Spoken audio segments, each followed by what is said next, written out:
Welcome back to the Definitive 50. I'm Noobs.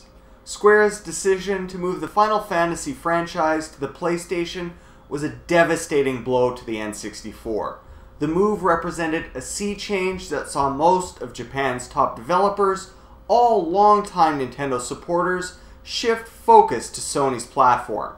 One of the biggest difficulties that came from this change in development support was the N64's glaring absence of RPGs, a genre very much on the rise in its time. Despite the success of Nintendo and Square's partnership on Mario RPG back on the Super Nintendo, the rift between the two companies meant Nintendo would have to go it alone on a sequel. Development of a Mario RPG successor was handed to the geniuses at Nintendo Studio Intelligent Systems, and they gave us Paper Mario in return.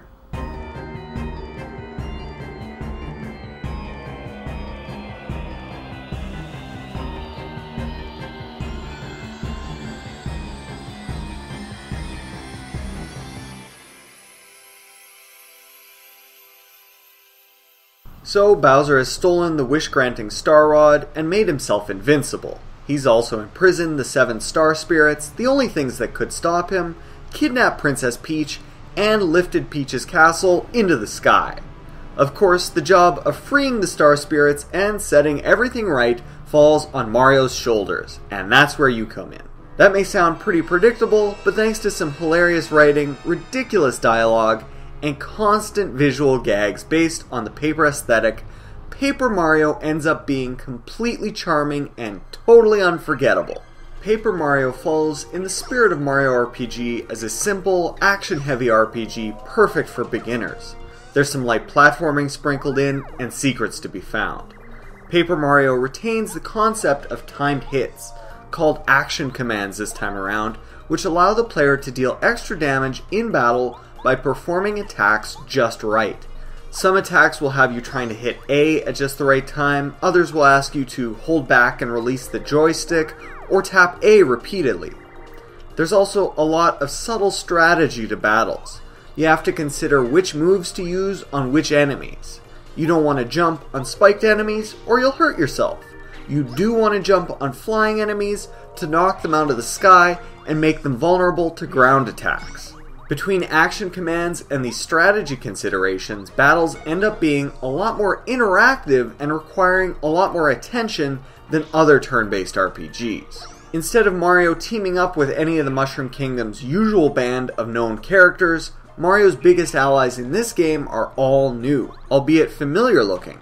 Party members include Goombario the Goomba, Lady Bo the Boo, Kooper the Koopa Troopa, and more. It seems that many of the races Bowser draws his armies from aren't all bad, as these guys make for great allies.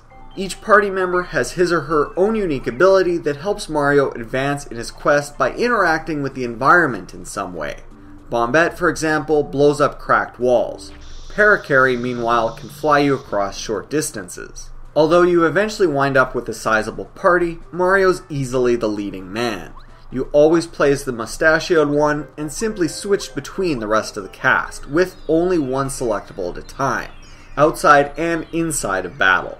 Mario's the only one with hit points, the only one to gain experience, and the only one who can equip special badges. The princess also proves that she can take care of herself. Between each of the game's chapters, you'll leave Mario's quest to check on how Peach is doing. These segments make for fun interludes where you can sneak around Peach's castle and uncover Bowser's innermost feelings by reading his diary. Of course, the spirit of Mario RPG lives on between the Paper Mario games and Mario and Luigi games. Let me know what you think of Paper Mario and the Definitive 50 in the comment section below. Don't forget to like this video, share this video, and subscribe. Check back next week for entry number 8 on the Definitive 50 N64 game.